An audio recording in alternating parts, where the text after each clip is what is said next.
Welcome to our spoken English class. ഇന്നത്തെ നമ്മുടെ ക്ലാസ്സിൽ ജിം റോൺ എന്ന അമേരിക്കൻ ഓൺട്രപ്രനോർ, സ്വന്തമായി ബിസിനസ് ചെയ്യുന്നവരെയാണ് ഓൺട്രപ്രന്യോർ എന്ന് പറയുക. അദ്ദേഹം ഒരു മോട്ടിവേഷൻ സ്പീക്കറും കൂടെയാണ്. ചെറിയ വയസ്സിലാണ് അദ്ദേഹം മില്യനെയർ ആയത്.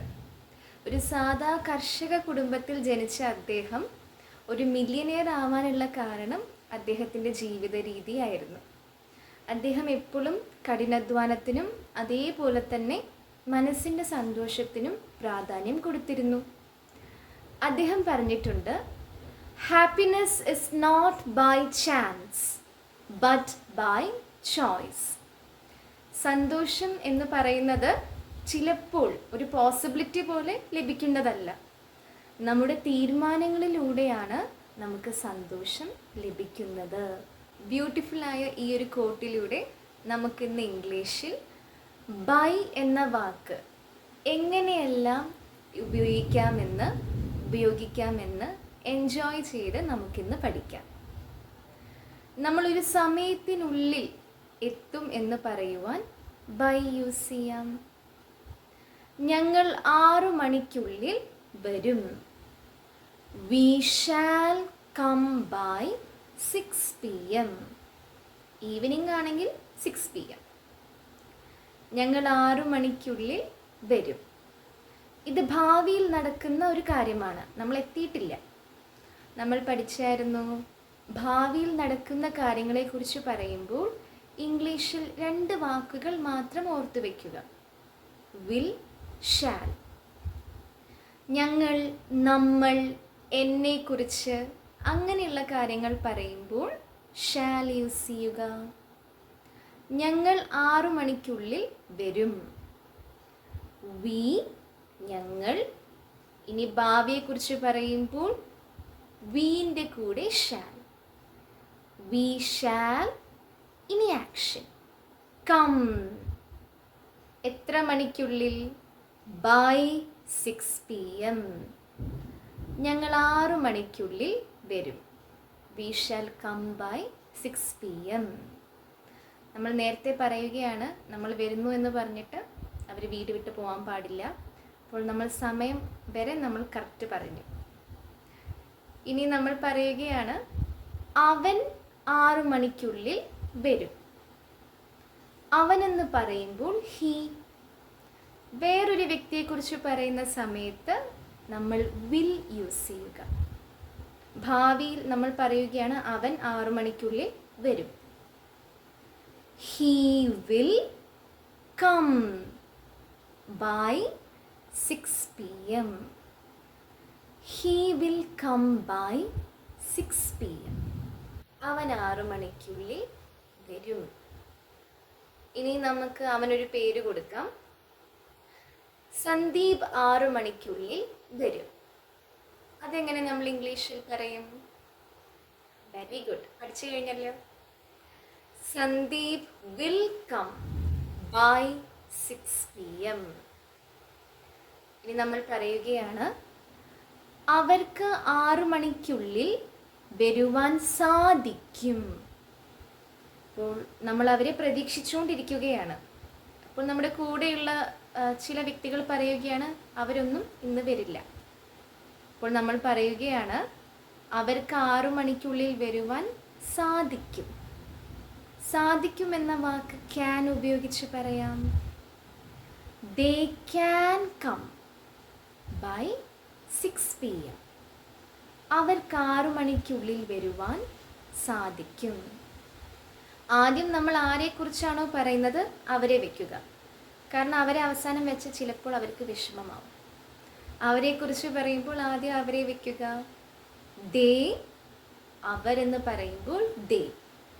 നമ്മൾ ഇംഗ്ലീഷിൽ സാധിക്കും എന്നൊരു സെൻറ്റൻസ് പറയുകയാണ്.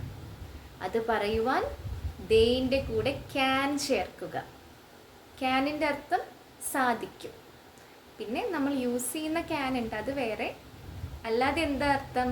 സാധിക്കും എന്നാണ് ക്യാനിൻ്റെ അർത്ഥം. എന്തവർക്ക് സാധിക്കും? 6 മണിക്കുള്ളിൽ വരുവാൻ. ആക്ഷൻ പറയുക. They can come. എത്ര മണിക്കുള്ളിൽ? 6 മണിക്കുള്ളിൽ. By 6 p.m.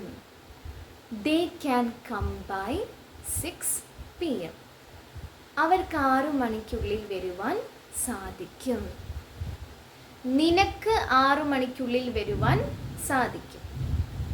ആ കുട്ടി ലേറ്റായി വരുമെന്ന് പറയുകയാണ്. പക്ഷേ നമുക്ക് ഇന്നത്തെ കാലം അറിയാലോ, ലേറ്റ് ആവും തോറും നമ്മൾ ലേറ്റ് ആവാനുള്ള സാധ്യതകളുണ്ട്. അതുകൊണ്ട് 6 മണിക്കുള്ളിൽ തന്നെ നിനക്ക് വരുവാൻ സാധിക്കുമെന്ന് പറയുകയാണ്. നിനക്ക് 6 മണിക്കുള്ളിൽ വരുവാൻ സാധിക്കും. അതെങ്ങനെ നമ്മൾ ഇംഗ്ലീഷിൽ പറയും? നിനക്ക് എന്ന് പറയുമ്പോൾ യു, സാധിക്കും എന്ന് പറയുമ്പോൾ ക്യാൻ. എന്ത്? വരുവാൻ. You can come. എത്ര മണിക്കുള്ളിൽ? 6 മണിക്കുള്ളിൽ. You can come by 6 p.m.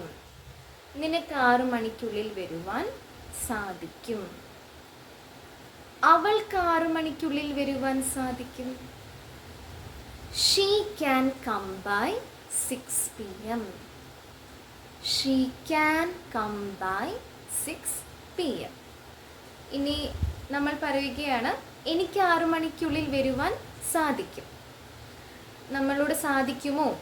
ആ സമയത്തിനുള്ളിൽ നമുക്ക് എത്തുവാൻ സാധിക്കുമോ, വരുവാൻ സാധിക്കുമോ എന്ന് ചോദിക്കുകയാണ്. അങ്ങനെ സംശയമുള്ളവർക്ക് നമുക്ക് ഇംഗ്ലീഷിൽ തന്നെ മറുപടി പറയാം. എനിക്ക് 6 മണിക്കുള്ളിൽ വരുവാൻ സാധിക്കും. I can come by 6 p.m. I can come by 6 p.m.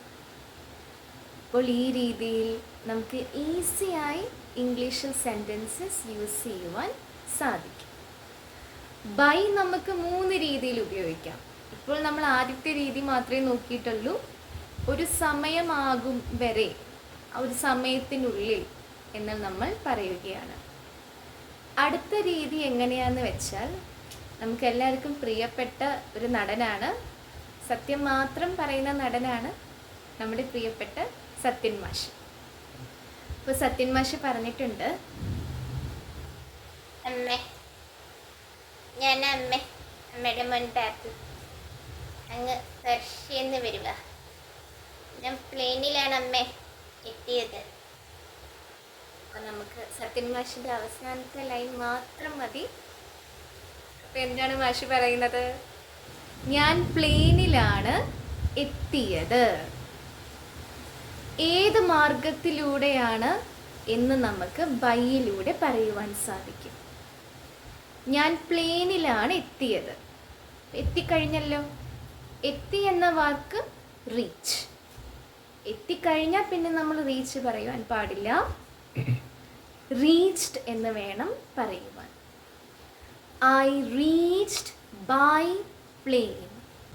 ഞാൻ പ്ലെയിനിലൂടെയാണ് എത്തിയത്. I reached by plane. ഇനി നമ്മൾ പറയുകയാണ് അവർ കാറിലൂടെയാണ് എത്തിയത്. അതെങ്ങനെ പറയും? അവരെന്ന് പറയുമ്പോൾ നമ്മൾ ഒരിക്കലും മറക്കരുത് they. They reached by car. അവർ കാറിലൂടെയാണ് എത്തിയത്. ഇനി ഞങ്ങൾ എത്തിയത് കാറിലും വലിയ വണ്ടിയാണ്, ഞങ്ങൾ ബസ്സിലൂടെയാണ് എത്തിയത്. അത് നമ്മൾ എങ്ങനെ പറയും? I reached by bus. ഞാൻ ബസ്സിലൂടെയാണ് എത്തിയത്. ഓ കുട്ടിയെ, ഇതെന്തിന് കാറും ബസ്സൊക്കെ? നടക്കേണ്ട ദൂരമല്ലേ ഉള്ളൂ. ഞാൻ നടന്നാണ് എത്തിയത്. അത് എങ്ങനെ ഇംഗ്ലീഷിൽ പറയും? എൻ്റെ പേര് നിങ്ങൾക്ക് അറിയാലോ, ഞാൻ ശശി മുണ്ടൂർ. ശശി ചേട്ടൻ പറയുകയാണ് ഞാൻ നടന്നാണ് എത്തിയത്. അത് നമ്മളെങ്ങനെ ഇംഗ്ലീഷിൽ പറയും? ഞാൻ നടന്നാണ് എത്തിയത്. I reached by walking. കാരണം നമ്മൾ ഒന്ന് നടന്നെത്തില്ലല്ലോ, നടന്നുകൊണ്ടാണ് നമ്മൾ എത്തിയത്. അതുകൊണ്ട് വാക്കിൻ്റെ കൂടെ ING ചേർക്കുക. I reached by walking. ഞാൻ നടന്നുകൊണ്ടാണ് എത്തിയത്. ഇനി നമ്മൾ പറയുകയാണ് അവൾ ട്രെയിനിലൂടെയാണ് എത്തിയത്. She reached by train. അപ്പം ഇങ്ങനെ ഈസിയായി നമുക്ക് സെൻറ്റൻസ് ഉണ്ടാക്കുവാൻ സാധിക്കും. ഇനി ബൈ ഒരു യൂസും കൂടെ ഉണ്ട്. നമ്മൾ അടുത്ത് എന്ന് പറയുവാനും ബൈ യൂസ് ചെയ്യുവാൻ സാധിക്കും.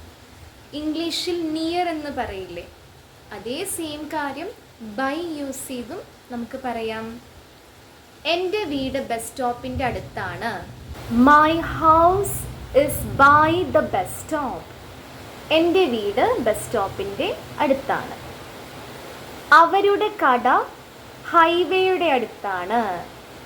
Their shop is by the highway. അവരുടെ കട എന്ന് പറയുമ്പോൾ their shop. അവരുടെ എന്ന് പറയുമ്പോൾ they ഉപയോഗിക്കരുത്. they shop എന്ന് പറയില്ല, their shop. അവരുടെ കട ഹൈവേയുടെ അടുത്താണ്. Their shop is by the highway. ഞങ്ങളുടെ കട ഹൈവേ അല്ല, ടൗണിൻ്റെ അടുത്താണ്. അത് നമ്മളെങ്ങനെ പറയും? Our shop. ഞങ്ങളുടെ കട എന്ന് പറയുമ്പോൾ our shop. Our shop is by the highway. അവളുടെ കാറ് മോളിൻ്റെ അടുത്താണ്. അവളുടെ കാർ മോളിൻ്റെ അടുത്താണ്. Her car is by the mall. Her car is by the mall. ഇനി നമുക്ക് പറയുവാൻ സാധിക്കും, ഞങ്ങൾ ഇംഗ്ലീഷ് പഠിച്ചത് സ്പോക്കൺ ഇംഗ്ലീഷ് ക്ലാസ്സിലൂടെയാണ്. We studied English by spoken English classes. നമ്മൾ പഠിച്ചു കഴിഞ്ഞു ഇംഗ്ലീഷ്. നമ്മുടെ ഈ ക്ലാസ്സസ് കേട്ടാൽ ഉറപ്പായിട്ടും നിങ്ങൾ ഈസി ആയിട്ട് തന്നെ പഠിച്ചു കഴിയും. അപ്പോൾ നമ്മുടെ ക്ലാസ് ഇടയ്ക്കിടയ്ക്ക് കാണുക. നമുക്ക് ക്ലാസ്സിലേക്ക് പോവാം. നമ്മൾ ക്ലാസ് പഠിച്ചു കഴിഞ്ഞു, ഇംഗ്ലീഷ് പഠിച്ചു കഴിഞ്ഞു എന്നെങ്ങനെ പറയും? V studied English. സ്റ്റഡി എന്ന് വെച്ച് പഠിക്കുക, പഠിച്ചു കഴിഞ്ഞു എന്ന് സ്റ്റഡീഡിലൂടെ പറയാം. വി സ്റ്റഡീഡ് ഇംഗ്ലീഷ് ഏത് മാർഗം? By spoken English classes. അപ്പോൾ ഈ രീതിയിൽ 3 തരത്തിൽ നമ്മൾ ബൈ യൂസ് ചെയ്തു. ഒരു സമയം പറയുവാൻ, അതേപോലെ തന്നെ ഒന്നിൻ്റെ അടുത്ത് നിയർ എന്ന് പറയുവാൻ, പിന്നെ മാർഗം ഏതിലൂടെ. ഇനി ജിമ്മ് പറഞ്ഞ കൊട്ടേഷൻ നോക്കിക്കേ. Happiness is not by chance but by choice. സന്തോഷം ലഭിക്കുന്ന മാർഗം ചിലപ്പോൾ, അല്ലെങ്കിൽ അങ്ങനെ സംഭവിച്ചാൽ, അങ്ങനെയൊന്നുമല്ല, ചാൻസിലൂടെയല്ല, നമ്മുടെ തീരുമാനങ്ങളിലൂടെയാണ്. മാർഗം എന്താ? നമ്മുടെ തീരുമാനം. നമ്മുടെ തീരുമാനങ്ങളാണ് നമ്മുടെ സന്തോഷം നമ്മുടെ സന്തോഷം നമുക്ക് തരിക. അപ്പോൾ ഇന്നത്തെ ക്ലാസ് കണ്ട് എല്ലാവർക്കും സന്തോഷമായി എന്ന് വിശ്വസിക്കുന്നു. ഇന്നത്തെ ഹോംവർക്ക് ക്വസ്റ്റ്യൻസ് നോക്കാം. 3 ക്വസ്റ്റ്യൻസ് ഉണ്ട്, അതെല്ലാവരും ഇംഗ്ലീഷിലേക്ക് ആക്കുക. ഫസ്റ്റ് ക്വസ്റ്റ്യൻ, അവർ 6 മണിയാകുമ്പോഴേക്കും പോകും. അപ്പോൾ എല്ലാവരും ഈ സെൻറ്റൻസ് ഇംഗ്ലീഷിലേക്ക് ട്രാൻസ്ലേറ്റ് ചെയ്യുക. അവർ 6 മണിക്കുള്ളിൽ, 6 മണിയാകുമ്പോഴേക്കും പോകും. സെക്കൻഡ് സെൻറ്റൻസ്, എൻ്റെ വീട് ഹൈവേയുടെ അടുത്താണ്. എൻ്റെ വീട് ഹൈവേയുടെ അടുത്താണ്. തേർഡ് സെൻറ്റൻസ്, സീത ട്രെയിനിലാണ് എത്തിയത്. സീത ട്രെയിനിലാണ് എത്തിയത്. അപ്പോൾ എല്ലാവരും ഈ 3 സെൻറ്റൻസസ് ഇംഗ്ലീഷിലേക്ക് ട്രാൻസ്ലേറ്റ് ചെയ്ത് നമ്മുടെ കമൻറ്റ് ബോക്സിൽ എഴുതുക. കഴിഞ്ഞ ക്ലാസ്സിലെ ആൻസേഴ്സ് ഡിസ്ക്രിപ്ഷൻ ബോക്സിൽ ഇട്ടിട്ടുണ്ട്. അപ്പോൾ കമൻറ്റ് ബോക്സിൽ എഴുതുന്ന എല്ലാവർക്കും ഒരു വലിയ അഭിനന്ദനങ്ങൾ. നമ്മൾ അറ്റംപ്റ്റ് ചെയ്യുന്നതാണ് ഏറ്റവും പ്രധാനം. അറ്റംപ്റ്റ് ചെയ്യുന്ന എല്ലാവരും വളരെ നന്നായി അറ്റംപ്റ്റ് ചെയ്യുന്നുമുണ്ട്.